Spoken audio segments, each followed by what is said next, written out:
Oke, baik, bismillahirrahmanirrahim. Assalamualaikum warahmatullahi wabarakatuh. Perkenalkan, nama saya Nazari, saya mahasiswa Universitas Terbuka. Ini melakukan ujian praktik pembelajaran PPKN kelas 11 itu tentang peluang dan tantangan penerapan Pancasila dalam kehidupan global. Selamat menyaksikan. Baik, Assalamualaikum warahmatullahi wabarakatuh.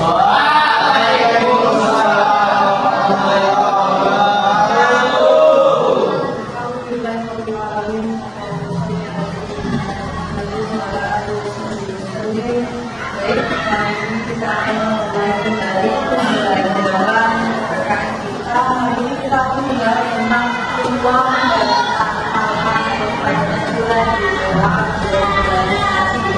Baik, sebelum memulai pembelajaran, untuk doa dipimpin oleh Daya. Silakan Daya. Bismillahirrahmanirrahim.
Dan tantangan Pancasila di era globalisasi.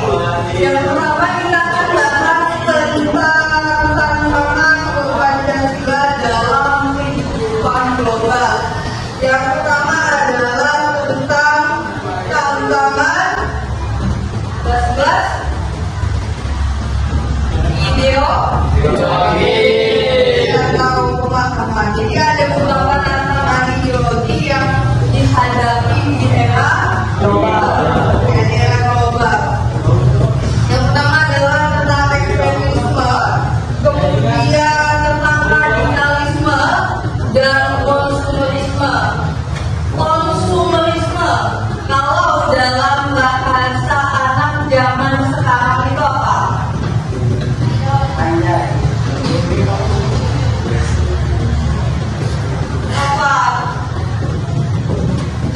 Konsumerisme masa itu tidak tahu. Baik, ya, maksudnya balik dari pasti itu kendor saja. Balik lah. Konsumerisme adalah paham terhadap gaya hidup yang menganggap barang-barang mewah sebagai ukuran kebahagiaan, kesenangan dan sebagainya. Nah, jadi barang yang menjadi penentu alat ukur kebahagiaan kalian. Di luar dengan kewajiban-kewajiban kalian, contohnya kalian membeli HP iPhone tapi tidak membayar WPP. Itu bagian dari hedon tuh, mencari kesenangan, tetapi sesuai dengan kewajibannya. Kemudian hal-hal tentang radikal ekstremisme itu bagian dari tantangan ke ideologi yang era global. Kemudian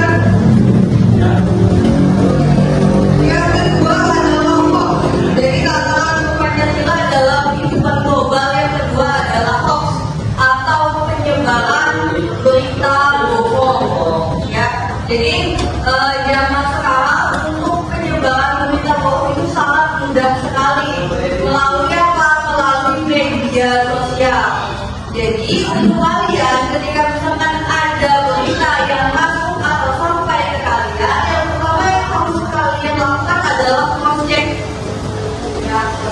saring dulu sebelum sharing. Ya, kalau ada berita hoax,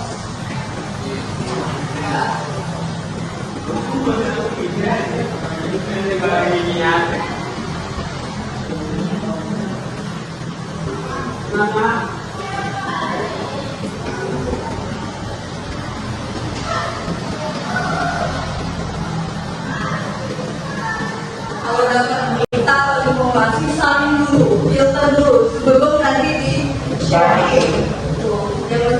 Jangan asal dapat berita tuh langsung langsung disebarkan. Benar atau tidaknya langsung disebarkan itu tidak boleh. Ya, cerdas bermedia sosial. Saya tidak menyuruh kalian untuk tidak boleh bermedia sosial, tidak. Ya, kita ikuti arusnya, akan tetapi jangan sampai terbawa arus. Ya, boleh bermedia sosial asal ibu cerdas. Karena kalian juga kan sekolah dan sekarang sudah diajarkan jangan asal selfie, jangan asal upload foto yang tidak seharusnya diupload. Ya. Kemudian paham tantangan. Ya.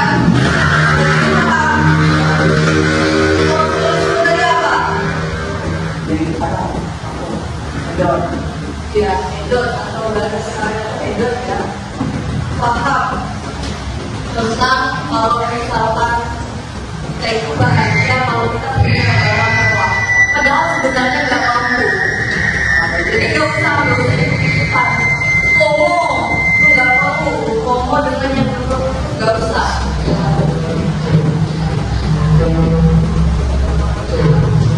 Kemudian untuk yang kedua adalah peluang Pancasila di kehidupan global.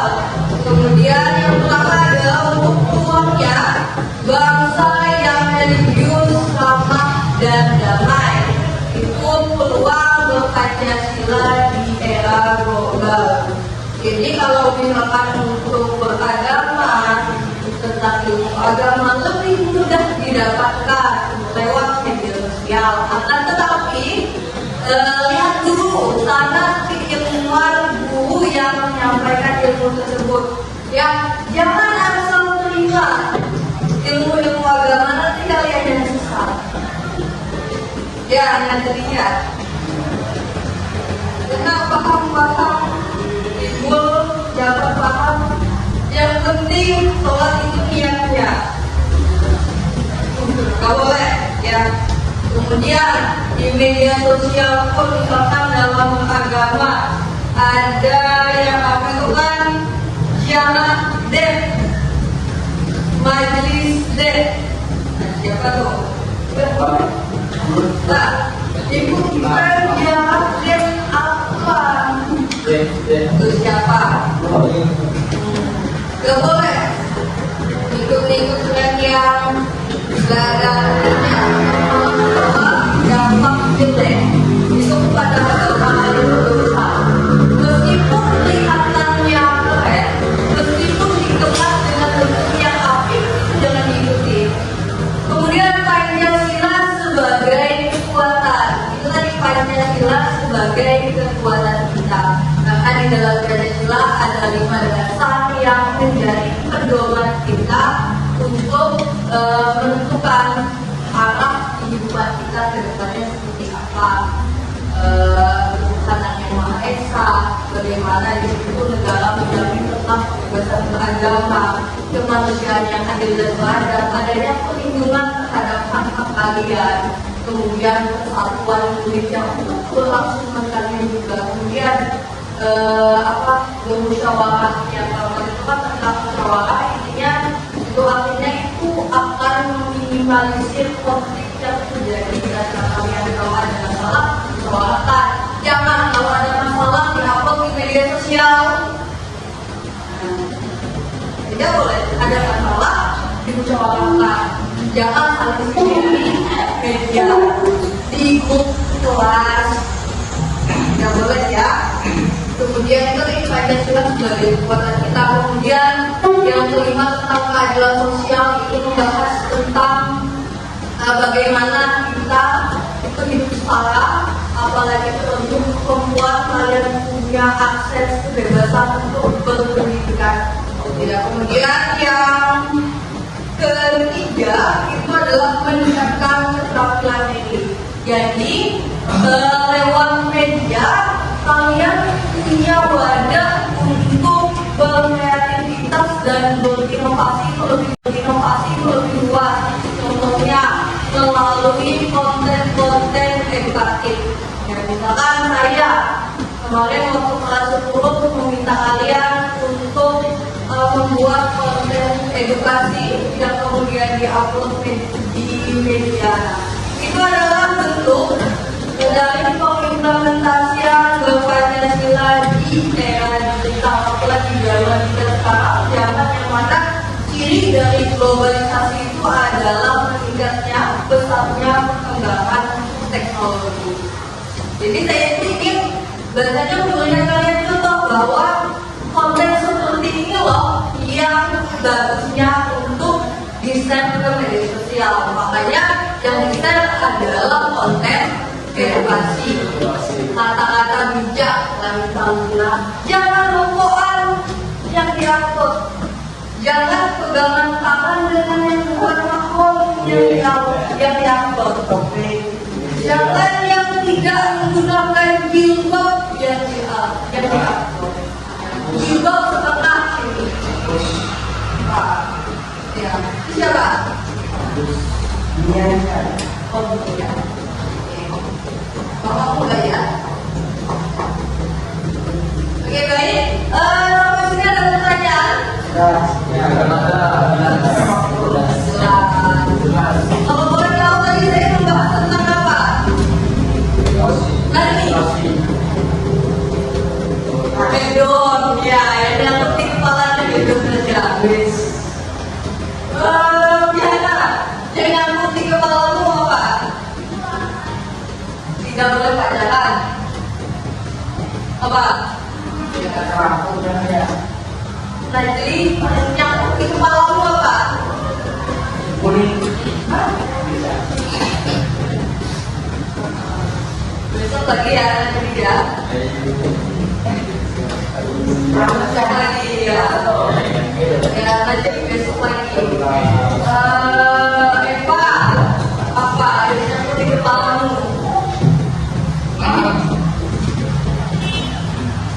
Gak ada. Tidak boleh.